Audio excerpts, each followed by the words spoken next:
Pemerintah Australia mengancam memboikot pariwisata Indonesia gara-gara 2 warganya akan dihukum mati.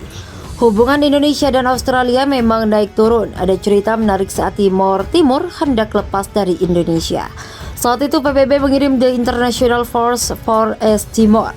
Dari 11.000 anggota pasukan, Australia memimpin dan mengirim 5.500 personel. Pasukan ini tidak menimbulkan simpati karena sikap yang arogan. Pasukan yang dipimpin Major Peter Cosgrove datang dengan kapal perang NRP Vasco da Gama, HMS Glasgow, USS Beliau, dan USS Mobile Bay. Pasukan Australia juga menyiapkan beberapa pesawat tempur dan pesawat pembom di provinsi ke-27 Republik Indonesia itu. Pasukan Intervit sering bergesekan dengan TNI, sikap mereka yang arogan. Pasukan Paskas TNI AU yang saat itu dipimpin Kapten Eka Bagus Laksana menjadi pasukan terakhir TNI yang tersisa di tim-tim setelah PBB. Dan negara-negara barat mendukung kemerdekaan tim-tim. Saat itu keadaan tim-tim belum sepenuhnya lepas dari Indonesia. Untuk itu pasukan Paskas hadir untuk mengamankan beberapa aset negara dan aset TNI Angkatan Udara. Kisah ditulis dalam buku biografi Marsma Nanok Suratno, kisah sejati prajurit Paskas yang diterbitkan majalah Angkasa tahun 2013.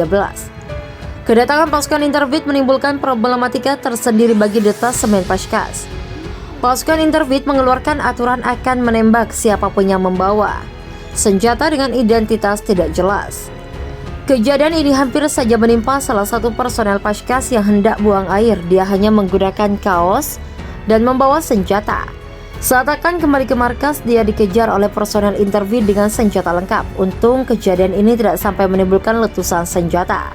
Yang paling membuat pasukan Paskas geram adalah saat insiden kedatangan Pangkopsau II Marsda Ian Santoso untuk bertemu Jenderal Intervit di ruang tunggu VIP bandara.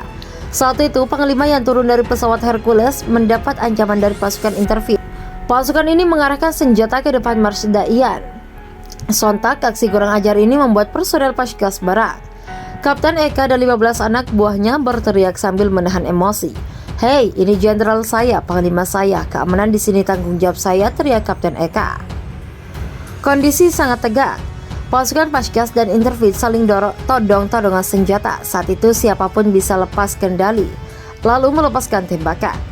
Apalagi setiap personel yang mengawal Marsda Ian mengantongi 2-5 granat.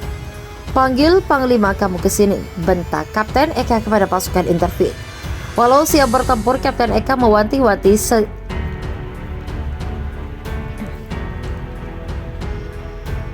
setiap personel bahwa jangan sampai ada tembakan sebelum ada komando darinya. "Letusan pertama pada saya," tegasnya.